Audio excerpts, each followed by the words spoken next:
आदाब, मैं आगा खुर्शीद खान। झारखंड विधानसभा चुनाव का ऐलान हो चुका है और राजनीतिक माहौल हर दिन गर्माता जा रहा है। यहां 2 चरणों में विधानसभा चुनाव होंगे। 13 नवंबर और 20 नवंबर को विधानसभा चुनाव के लिए वोट डाले जाएंगे, जबकि 23 नवंबर को वोटों की गिनती होगी और नतीजे आएंगे।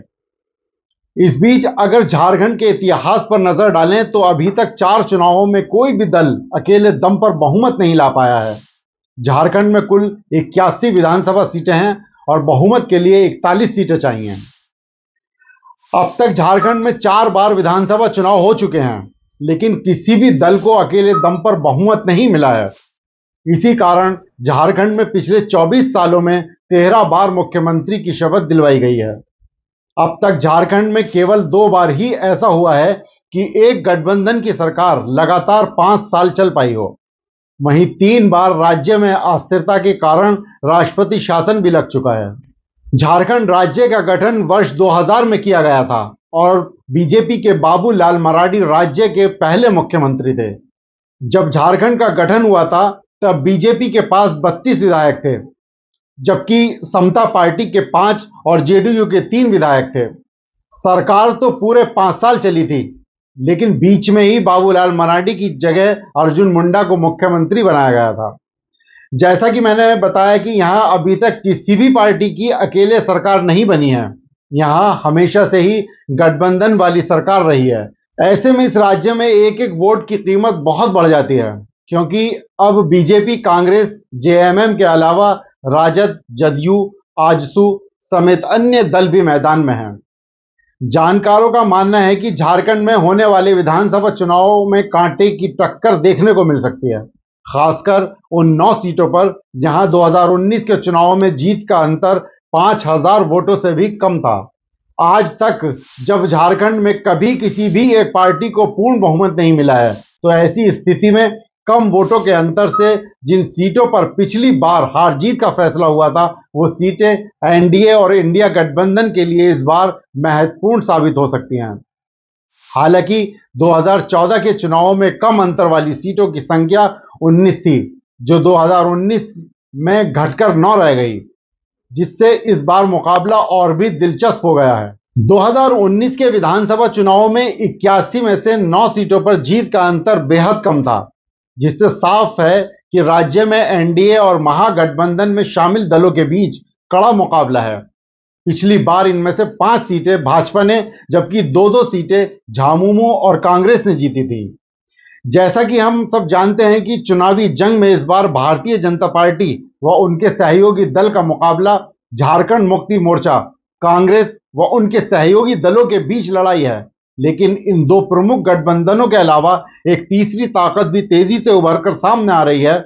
वो है झारखंड लोकतांत्रिक क्रांतिकारी मोर्चा, जिसका नेतृत्व युवा नेता जयराम महतो कर रहे हैं। अगर आप में से किसी को जयराम महतो के बारे में नहीं मालूम है, तो मैं आपको बता देता हूं कि जयराम महतो एक साधारण परिवार से आकर लोगों के स्थानीय मुद्दों को पिछले 4 सालों से उठा रहे हैं। यही कारण है कि 2024 के लोकसभा चुनाव में उन्हें जनता ने बड़ी तादाद में वोट और समर्थन दिया था। झारखंड के छोटे बड़े गांव कस्बों में अपनी गाड़ी के बोनेट पर खड़े होकर भाषण देने वाले एक युवा नेता को सुनने के लिए लोग दूर दूर से पहुंच रहे हैं। युवा टाइगर के रूप में चर्चित इस छात्र नेता के भाषण में सिर्फ स्थानीय मुद्दे, युवाओं को रोजगार, भाषा और अपने हक अधिकार की बात होती है। जीन्स और टी-शर्ट पहने इस नेता की बातें भी स्थानीय भाषा में इस तरह से सीधी सरल होती हैं कि उन्हें सुनने आए ग्रामीणों पर बड़ा इसका प्रभाव पड़ रहा है। जयराम महतो का कहना है कि झारखंड निर्माण की कल्पना को पूरा करने के लिए युवाओं की राजनीति में भागीदारी बहुत जरूरी है। युवाओं को सक्रिय रूप से आगे आना होगा। उन्होंने कहा कि राज्य अलग होने के 23 साल बीत जाने के बाद भी राज्य की स्थिति नहीं बदली।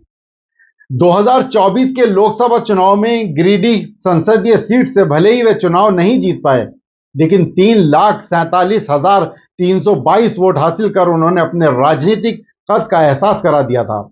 जयराम महतो की यह बढ़त अब राज्य की विधानसभा चुनाव में भी देखने को मिल सकती है। खासकर कुर्मी बहुल इलाकों में उन्हें अच्छा समर्थन मिल रहा है। झारखंड लोकसभा चुनाव में जयराम महतो की पार्टी जेएलकेएम ने 8 सीटों पर अपने उम्मीदवार उतारे थे। पार्टी को कोई सीट जीतने में सफलता नहीं मिली, लेकिन पार्टी का प्रदर्शन शानदार रहा। उदाहरण के तौर पर रांची से देवेंद्र नाथ महतो ने 1,32,000 वोट प्राप्त किए, जबकि हजारीबाग से संजय कुमार मेहता ने 1,58,000 के करीब वोट हासिल किया। कुल मिलाकर जेएलकेएम ने इन 8 सीटों पर 8 लाख से ज्यादा वोट जुटाए, जो दिखाता है कि पार्टी ने जनता के बीच अपनी जगह बना ली है। झारखंड की राजनीति में जातिगत समीकरण हमेशा से अहम रहे हैं। राज्य में 15% से अधिक कुर्मी मतदाता हैं, जो आदिवासी समुदाय के बाद सबसे बड़ी और प्रभावशाली जाति मानी जाती है। जयराम महतो खुद कुर्मी समुदाय से आते हैं और इसी वोट बैंक पर उनकी नजरें टिकी हैं। अपने जनाधार को लगातार बढ़ाते हुए जयराम महतो अब झारखंड की राजनीति में एक महत्वपूर्ण चेहरा बनकर उभरे हैं। झारखंड की राजनीति में कुर्मी वोटों की अपनी अलग अहमियत है। राज्य के लगभग 15% मतदाता कुर्मी समुदाय से आते हैं, जो विधानसभा की 32-35 सीटों पर निर्णायक भूमिका निभाते हैं। सिली, रामगढ़, मांडू, गोमिया, डुमरी और ईचागढ़ जैसी सीटों पर कुर्मी मतदाता बहुसंख्यक हैं और यहां जयराम महतो की पार्टी का प्रभाव इन सीटों के नतीजों को उलट पलट सकता है। यह भी ध्यान देने योग्य है कि बीजेपी गठबंधन में शामिल एजेएसयू पार्टी के अध्यक्ष सुदेश महतो भी कुर्मी समुदाय से आते हैं, लेकिन जब जयराम महतो उनके वोट बैंक में सेंध लगाने की पूरी तैयारी में है। जयराम महतो और सुदेश महतो दोनों की राजनीतिक पृष्ठभूमि छात्र राजनीति से है, लेकिन जयराम महतो की मजबूत पकड़ ने उन्हें एजेएसयू और बीजेपी के लिए एक बड़ी चुनौती बना दिया है। अगर जेएलकेएम कुर्मी वोटों में सेंध लगा पाती है, तो झारखंड विधानसभा चुनाव के नतीजे बेहद चौंकाने वाले हो सकते हैं। दोस्तों, चुनाव की और ज्यादा जानकारी के लिए आप देखते रहें मुस्लिम टुडे, आपकी अपनी आवाज। शुक्रिया।